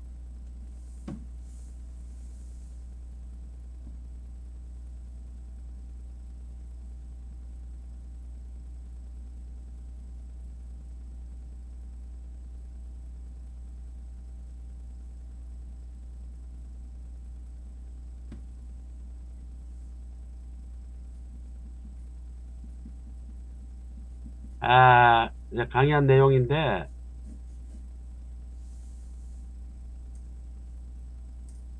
잠깐만. 지금 질문이 나왔으니까 요건 이제 서비스로 요거는 제가 강의를 하고, 오늘 이 범위까지는 강의가 아니에요. 어디 갔지?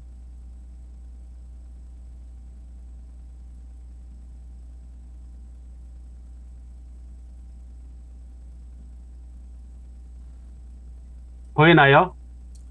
제가 작년도에 그 AI 인공지능 혁명에 관한 목회자의 대응, 요 강의안이에요. 인공지능이 목사가 좀 그런 그 의식 없이 이거에 의존해서만 그렇게 설교 준비를 하고 성경을 읽도 안 하고 기도도 안 하고 이거를 의존해 가지고 설교 준비 다 해. 사실 AI 도구도 이용하는 것이 좋아요. 자료들 쉽게 모을 수 있고요. 그 다음에 우리 배상진 전도사처럼 그 컴퓨터에 완전히 전문가가 되면 설교문 한 30분짜리 만들어내는 건 아마 5분도 안 걸릴 거야. 인공지능을 돌려버리면. 자, 그렇게 되면 목사가 영성이 있을까요? AI에 의존하기 시작하면.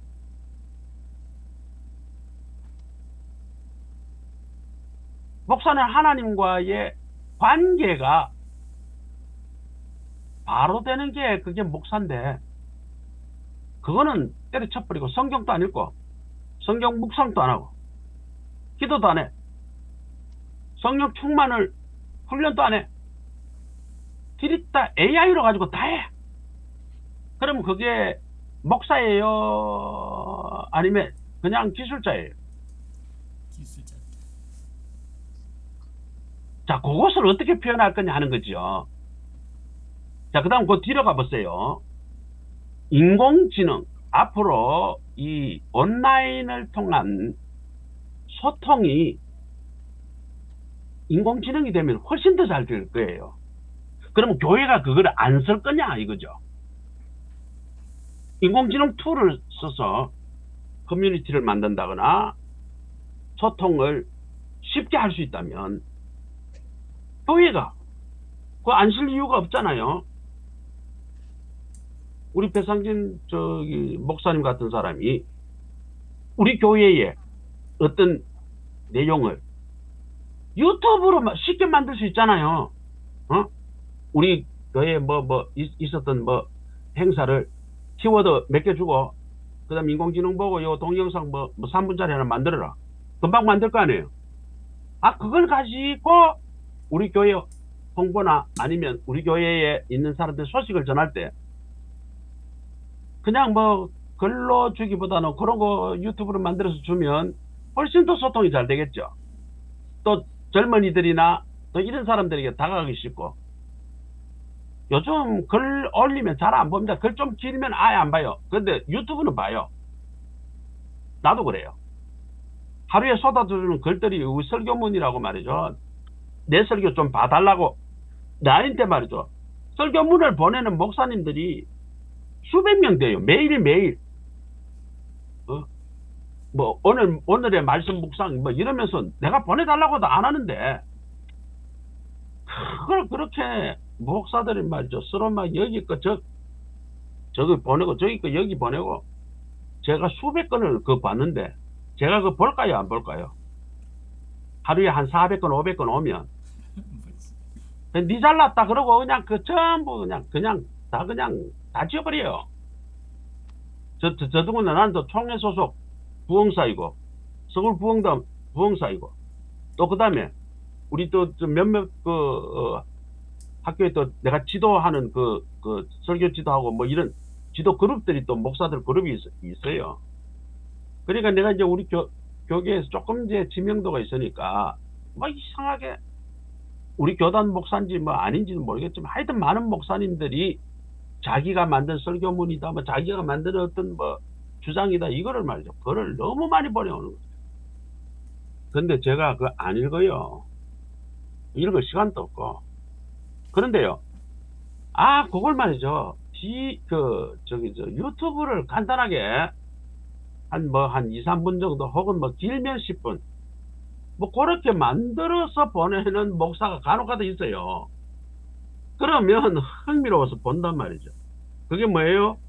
그 사람이 지금 전통적으로 그런 유튜브를 만들었을까요? 제 생각에는 인공지능으로 그걸 만들었다고 저는 봐요. 내용 좀 주고 사진 몇 카트 주고 그걸 가지고 인공지능 돌려버리면 그냥 유튜브 그냥 5분짜리 그냥 만들어요. 10분짜리. 그걸 교회에서 안 쓸 거냐는 거지. 교회에서 써야지. 그런 우수한 툴이 있다면. 세 번째 봅시다.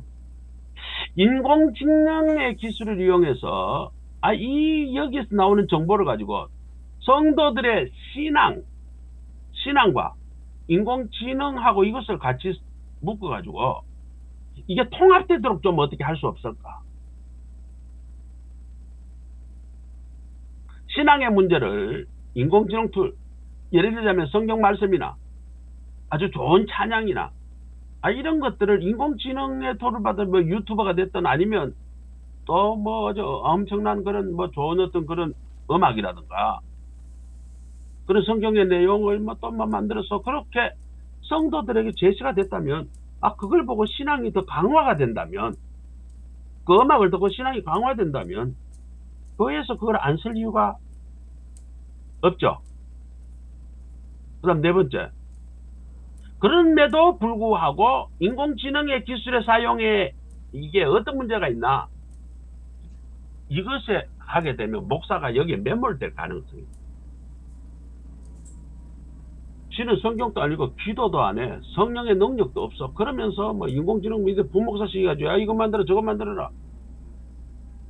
그렇게 되면 그걸 만드는 사람이나 그걸 시키는 사람이나 전부 다 뭐예요? 야 이거는 영적인 어떤 그런 그 부분은 완전히 없어. 바닥이야. 그러면서 이거는 잘 써. 인공지능은. 그렇게 되면 윤리적으로 심각한 문제가 있다는 거죠. 신앙 윤리적으로. 이걸 쓰지 말라는 게 아니라 잘못 쓰면 오히려 이것 때문에 신앙이고 뭐고 다 날아가 버려. 자, 이것이 내가 작년도에 제자들에게 가르친 인공지능 혁명에 대해서 목회자는 어떻게 대응할 거냐. 부정도 아니고 긍정도 아니죠. 제일 중요한 것이 4번. 목사는 인공지능을 잘 쓰게 되면 점점점 어떻게 된다? 영성은 날아가 버리고 인공지능에 매몰될 가능성이 있다. 그러나 인공지능은 교육과 전도에 아주 유용한 툴입니다. 온라인 소통에도 유용합니다. 그 다음에 성도들에게 신앙에 아주 도움이 될 수 있는 여러 가지 도구가 될 수도 있어요. 이런 큰 장점이 많아요. 교회가 이거 안 쓸 거냐? 써야 돼요. 앞으로. 인공지능 무조건 안 돼. 그거는 사탄의 막이야. 그거 정말 무식한 방법이에요. 그거는 그럴 필요가 없어요. 아니 뭐 카톡 교회에서 말이죠. 막이대로 카톡에 얼마나 많은 음란물이 들어오고 뭐가 들어오고 그래서 쓰지 마라. 이거는 교회가 할 일이 아니라고. 카톡을 이용해서 더 전도를 하고 카톡을 이용해서 더 신앙적인 내용을 서로 공유하고 교회에 또 빠른 소통을 하고 뭐 이런 우리 그런 카톡이 좋은 순기능을 교회에서 잘 쓰다는 거죠.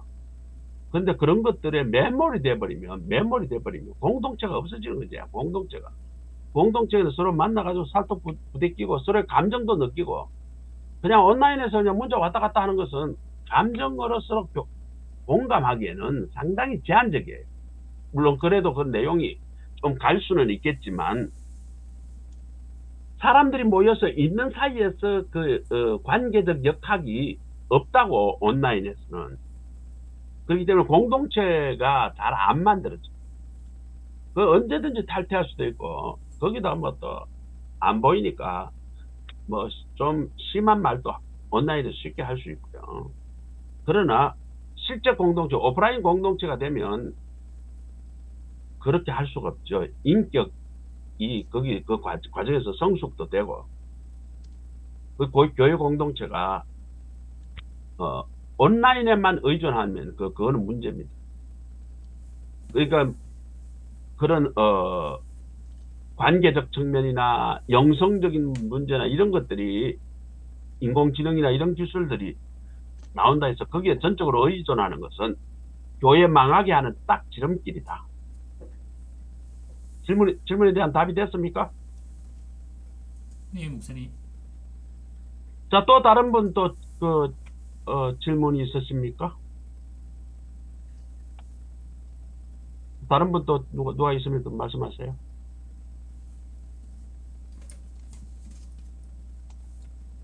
왜 이리 조용하노? 강의가 너무 완벽했나?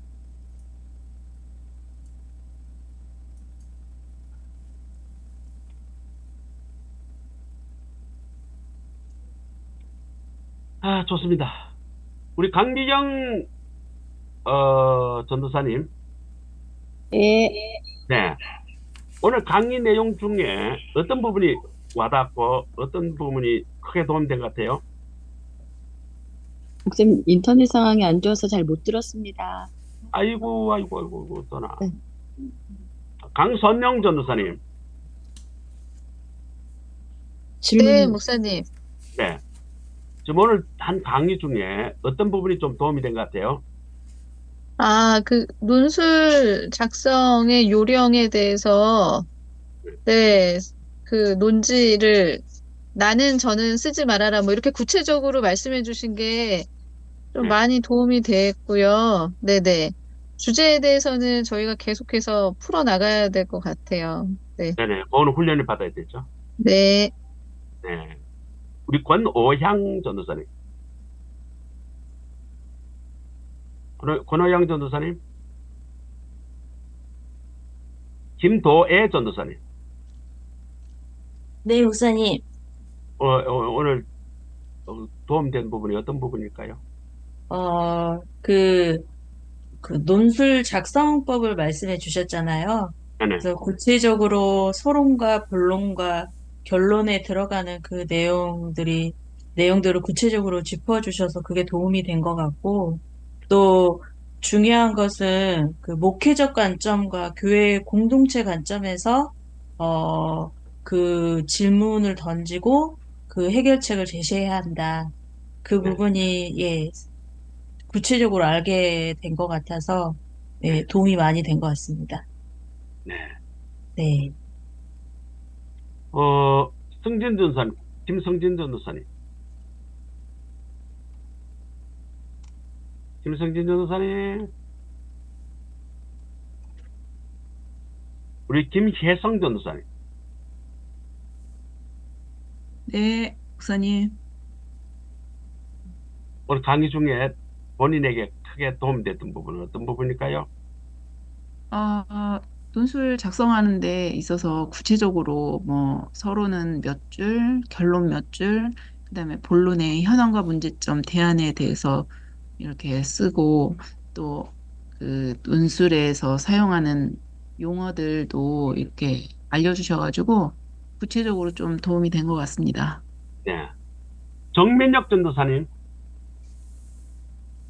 어, 예. 일부러 이렇게 어떤 답안에 대해서, 이슈에 대해서 생각을 할 적에 어떤 식으로 생각을 전개를 하는지를 네. 저는 그렇게 느꼈거든요. 목사님께서 이것은 이렇고 이것은 이렇기 때문에 우리가 이렇게 생각해야 된다라고 약간 그렇게 설명을 해주셨어요. 그래서 그런 것들이 만약에 어떤 이슈가 우리에게 주어진다 하더라도 지금 목사님께서 어떤 이슈에 대해서 이렇게 써나가야 된다고 이렇게 말씀하신 것을 한번 반추해 보면서 그에 맞춰서 이렇게 생각을 해보면 좋은 답안을 쓸 수 있지 않을까 하는 생각하게 됐습니다.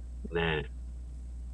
이제, 이렇게 감이 잡히면 한 번, 두 번 정도 지도받으면 금방 그거는 거의 합격권이에요.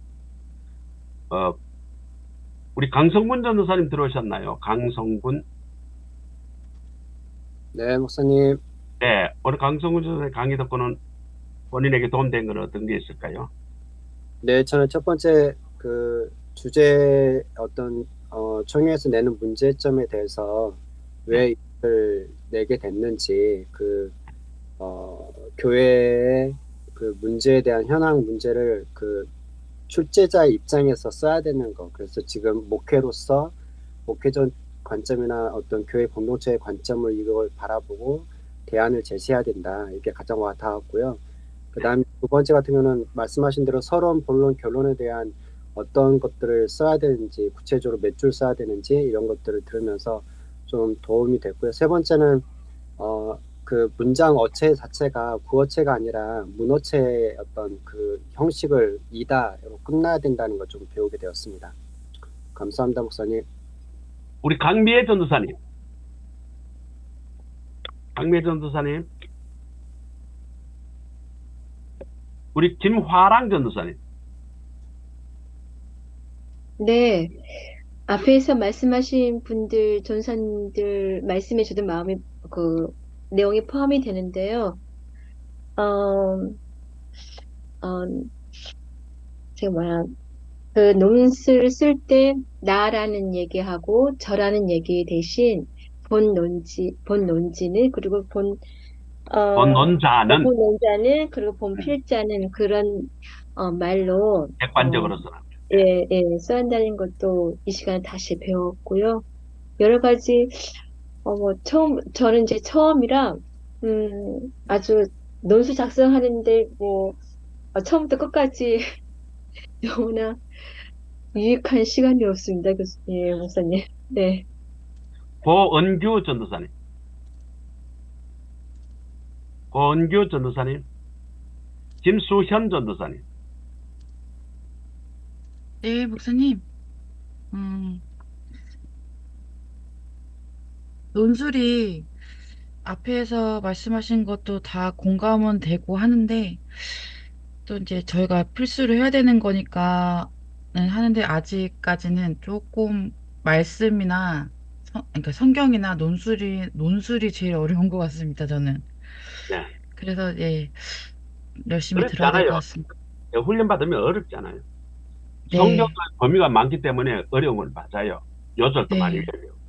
근데 논술은 이거 방법론을 배우고, 그 생각하는 그 어떤 사고의 어떤 머릿속에 그 어떤 그 논리가 조직화되면 어떤 주제 나오더라도 쉽게 쓸 수 있어요. 아멘. 우리 수현 전사님 졸업한 지가 몇 년 돼가지고 조금 이제 감이 좀 남들보다 네, 어려울 수가 있어요. 네. 우리 김진숙 전도사님. 네, 저도 오늘 굉장히 유익한 시간이었습니다. 아무리 글을 잘 쓴다고 해서 이게 논술이 통과가 되는 게 아니라 뭔가, 그, 거기서 요구하는 답을 써야 된다는 거. 그게 굉장히 중요한, 대안이라고 생각이 되었습니다. 그래서 오늘 이 수업이 아주 유익한 수업이었습니다. 예, 내년도 1월 달에 훈련 받을 때 더 재밌어요. 아주 그때는 목회자 입장에서 이제 성도들하고 이제 내가 어떻게 이 논술을 적용해서 이제 대화하면서 이제 이걸 논리적으로 이걸 전개를 하면서 대화를 이끌 수 있어요. 김창술 전도사님 오늘 들어오셨네, 약속대로. 김창술 전도사님 어디 갔어? 배상진 전도사님. 예, 목사님. 저는 뭐 여러 가지 느꼈는데 뭐 일단 막연하게 생각들던 게 조금 쉽게 가겠다는 구체화됐어요? 예. 그리고 이거 논리 전개를 먼저 펼치고 난 다음에 그 답안에 그대로 이렇게 끼워 넣으면 해볼 만하겠다 이런 자신감을 얻었습니다. 네네. 해볼만 해요. 예. 그 두려워할 필요 없어요. 조금만 훈련 받으면 다 합격해요. 신성규 전도사님. 오늘 잘 못 들어온다 그랬나요? 오창현 전도사님. 오늘 못 들어온다 했고요. 오창현 전도사님 들어오셨나요? 아니요, 못 들어온다 하셨어요. 네네. 유은경 전도사님. 마이크. 네, 목사님. 저는 오늘 이 논술 작성법 들으면서 주제가 문제가 있기 때문에 이 주제가 나왔다라는 문제의 관점에서 바라봐야 한다라는 게 좀 되게 새로웠고요. 그리고 또 문제점과 대안이 짝을 이루어서 그러니까 문제점이 있으면 그거에 대한 대안이 짝을 이루어야 한다라는 게 되게 새롭게 느껴졌거든요.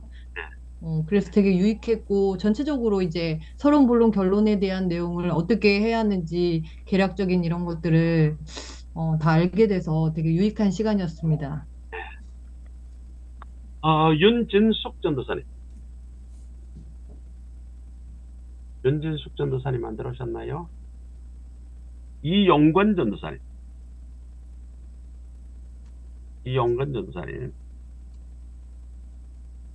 이은혜 전도사님. 아까 들어오셨던데. 이은혜 전도사님. 은혜 전도사님. 네, 목사님. 네, 안녕하세요. 네네. 저는 오늘 수업을 좀 많이 20분 늦게 들어왔어요. 깜빡이고. 예.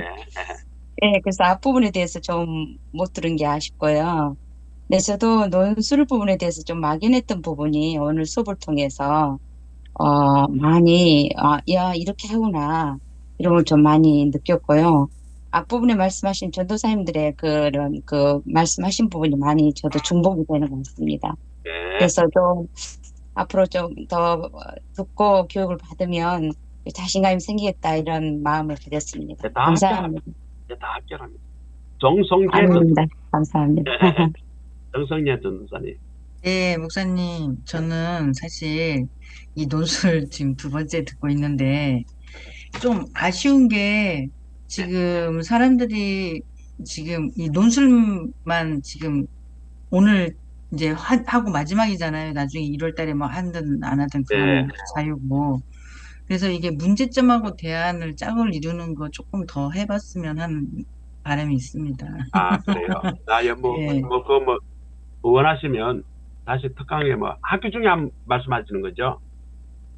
네, 오늘은 그러니까 이게 이것만 하니까 조금 아쉬운 점이 좀 있어서 지금 네. 오늘 일회성 지금 논술인데 네. 예, 많은 분들이 특히 우리 호신 친구들 학우들이 조금 부족하게 느끼지 않을까 이런 생각을 해요. 네. 네. 알겠습니다. 네. 정향이 전도사님.